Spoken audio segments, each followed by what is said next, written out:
Praise the lord. Good morning. સવારની સલામ. પ્રભુ બાપ તમને આશીર્વાદ આપો. હા, રાજાઓના રાજા અને પ્રભુઓના પ્રભુ તમને આશીર્વાદ આપો. નવી સવાર એટલે નવા નવા આશીર્વાદોની ભેટ. Praise the lord. વિશ્વાસ કરજો અને વિશ્વાસ રાખજો. હાલેલુયા. બહુ સુંદર ગીત શાસ્ત્રમાં ગીત છે 100 નંબરનું. તેમની હજુરમાં આવો. નહીં વાંચજો. બહુ જ સુંદર આમંત્રણ છે. ભજન સેવાનું આમંત્રણ છે સગળા દેશો માટે, પૃથ્વીના લોકો માટે, અને તેમાં તમારો પણ અને મારો પણ સમાવેશ થઈ જાય છે. તમે અને હું, આપણો પણ એમાં સમાવેશ થઈ જાય છે. Praise the lord. હાલેલુયા. પ્રશ્ન જોઈએ કે શા માટે ઈશ્વરની હજુરમાં આવવું જોઈએ. બધાની પાસે અલગ અલગ કારણો હશે જ, આપણે માનીએ છીએ, પણ કારણ કે તે આપણો દેવ છે. હાલેલુયા. તે આપણા ઈશ્વર છે, ઉત્પન્ન કરતા છે. રાઈટ. પ્રેરિત પાઉલ કહે છે કે તેમ તમે પોતાના નથી, પણ ખ્રિસ્તના લોહીમાં તમને ખંડી લેવામાં આવ્યા છે. યહોવા ઉત્તમ છે, તેની કૃપા અને સત્યતા પેઢી દર પેઢી રહે છે. હાલેલુયા. Praise the lord. હજી જો થોડું આગળ તમે અને હું જોઈએ, જેમ આગળ જોયું કે શા માટે ઈશ્વરની હજુરીમાં આવવું જોઈએ, નહીં કેવી રીતે આવવું જોઈએ. આપણે ઘણી વાર દુઃખી, હતાશ, નિરાશ, ચિંતિત, રોડ કકડ સાથે પ્રભુની પાસે જઈએ છે, નહીં. પ્રભુ કહે છે એક તો મેં દિવસ આપ્યો અને એમાંય પાછા તમે રોડ કરતા અમારી પાસે આવજો. કદી કહે છે પ્રભુ આપણને? નહીં કહેતા. પણ તમારે અને મારે આનંદથી, હૃદયના ઉમળકાથી, ખુશીથી ગીતો સ્તોત્રો ગાતા ગાતા, આભારી ભાવથી આવવું જોઈએ. Praise the lord. હા, આભાર માનતા માનતા તેની ભાગોળોમાં અને સ્તવન કરતા તેના આંગણામાં આવો. આભાર માનતા માનતા તેની ભાગોળોમાં અને સ્તવન કરતા કરતા તેના આંગણામાં આવો. ઉપકાર માનીને ધન્યવાદ આપો. હું ઘણી વાર કહું છું વાલા મિત્રો, આજે હું જે કહી છું મારા પ્રભુના લીધે છું, મારા ઈશ્વરના લીધે છું. અને મારા ઈશ્વરના લીધે મારે કંઈ પણ મૂકી દેવું પડે, છોડી દેવું પડે, તો હું છોડવાને માટે પણ તૈયાર છું અને કરી ચૂક્યો છું. પ્રભુ જાણે છે. જોબ પણ મૂકી દીધી છે અને એવા લોકોને પણ મૂકી દીધા છે. ભલે તેમના વગર મારું કંઈ ચાલે એમ નથી, અથવા તેમના વગર મારું બીજું કોઈ નથી.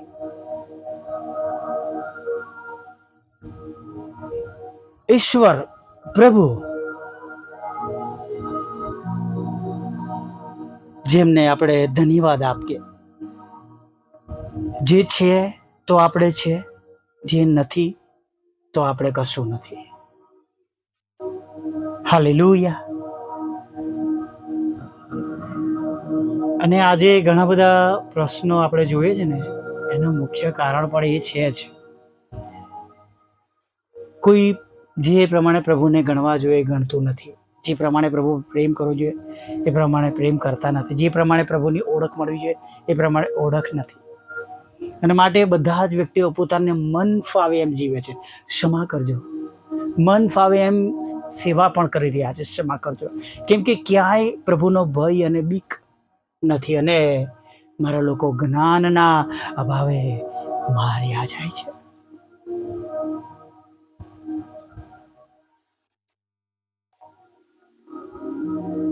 એક સમય હતો આપણા સમયની અંદર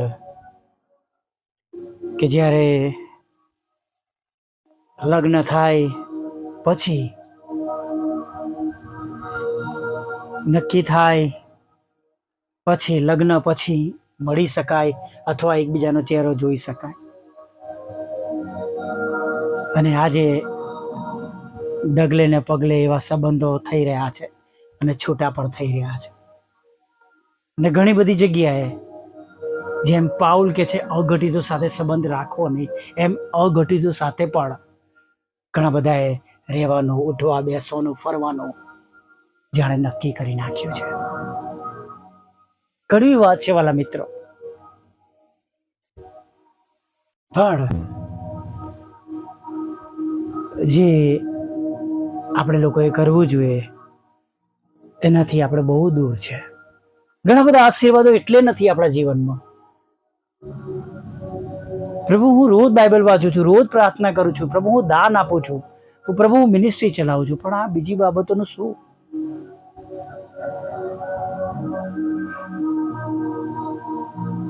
પ્રભુજી એમ જોવા માંગે છે, ખરેખર ઘણી બધી વાર આપણે એવા નથી.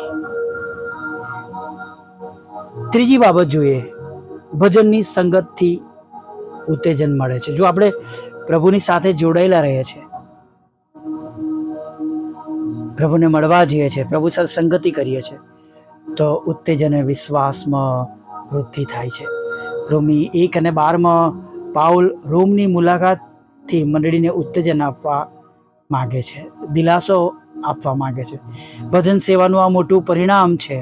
જેઓ ભજન સેવાની સંગતિ દૂર રહે છે તેઓ આ ઉત્તેજન અને દિલાસાથી પણ દૂર છે. ઉત્તેજન મળે છે ભજન સેવામાં રહેવાથી, દિલાસો મળે છે. ગીત કરતા કહે છે કે મને યહોવાના આંગણાની અભિલાષા છે,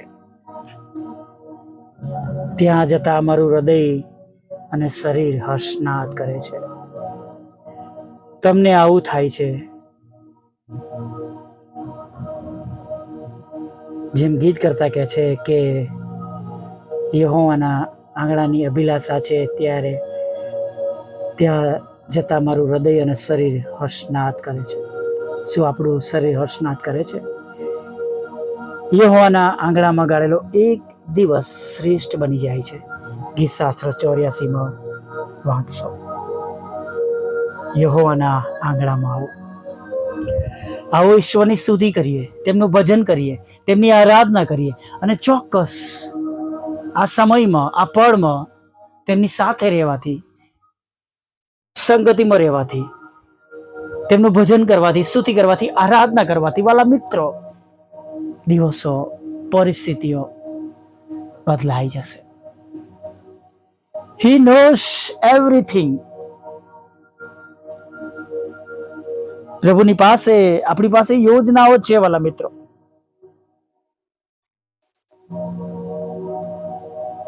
ભલે આપણી દ્રષ્ટિમાં આપણે કઈ નથી અથવા બીજાની દ્રષ્ટિમાં કઈ નથી, પણ તમારા અને મારા પ્રભુ, તેઓની દ્રષ્ટિમાં તમે અને હું ઘણી ચક્કલીઓ કરતા મૂલ્યવાન છે. પ્રાર્થના કરીએ.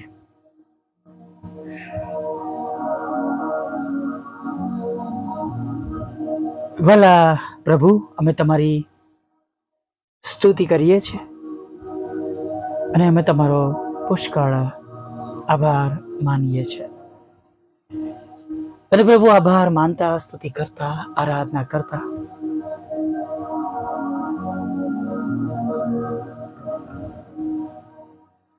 તમારા ચરણોમાં નમી જતા આજના દિવસની શરૂઆત કરીએ છીએ. પ્રભુ તમે મારો કંટ્રોલ લો અને હવે તમે અમને દોરો, તમે અમને ગાઈડ કરો પ્રભુ. આજનો દિવસ પસાર કરવાને માટે તમે અમને યોગ્ય જ્ઞાન, બુદ્ધિ અને ડાપણ આપો પ્રભુ. તમે જે ઈશ્વર છો, તમે જે પ્રભુ છો, જે તમે પરમેશ્વર છો, અને પ્રભુ એ પ્રમાણે પ્રભુ તમે તમારી મોટી દયા અને કૃપા અને કરુણા થવા દો. અમે તો પ્રભુ એવા મનુષ્ય છે જાણી જોઈને પાપ કરી બેસે છે. ઘડી ઘડી પ્રભુ અમે ભૂલો કરીએ છીએ, ઘડી ઘડી અમે ભટકી જઈએ છીએ. પણ અંતના દિવસોમાં પ્રભુ અમને તમારામાં સ્થિર કરો. હવે અમે ભૂલા ના પડીએ, હવે અમે ભટકી ના જઈએ, અને હવે અમે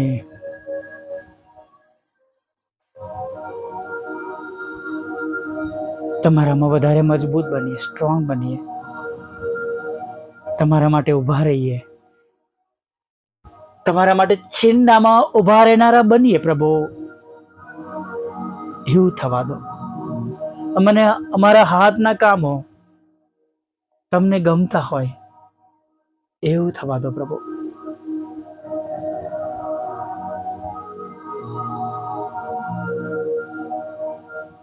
ભલા પ્રભુ,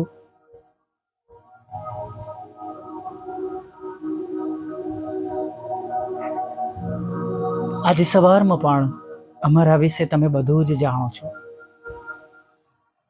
તમારાથી કશું છુપાયેલું નથી. હા પ્રભુ, ઘણા બધા આભાર સુધીના અમારી પાસે કારણો છે. ઘણા બધા આભાર સુધીના કારણો છે પ્રભુ.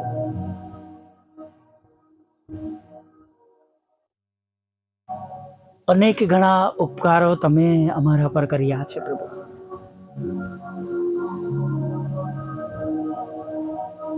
પ્રભુ અમે સર્વ આભાર માનતા વિનંતી કરીએ છીએ.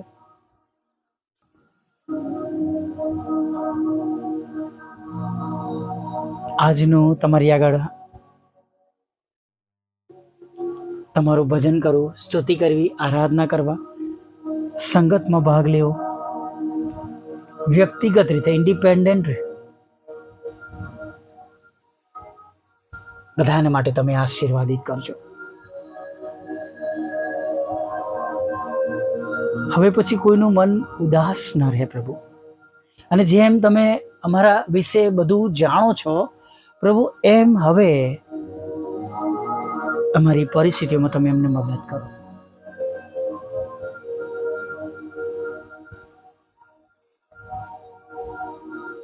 ક્યાંક મરણ છે પ્રભુ, તો ક્યાંક એકલતા છે, તો ક્યાંક ગરીબી છે, ક્યાંક દેવાઓમાં છે, તો ક્યાંક તમારા બાળકો સખત બીમારીઓમાં છે, જીવલેણ બીમારીઓમાં છે, તો ક્યાંક રોજગાર ગુમાવ્યાનું દુઃખ છે, તો ક્યાંક રોજગારના પ્રશ્નો છે, ક્યાંક આવકના પ્રશ્નો છે, તો ક્યાંક પ્રભુ લગ્ન જીવનમાં ગણસળો છે, દુઃખો છે, તકલીફો છે, કૌટુંબિક સમસ્યાઓ છે પ્રભુ. કાનૂની બાબતો હેરાન કરી રહી છે, ખોટા તોમતો છે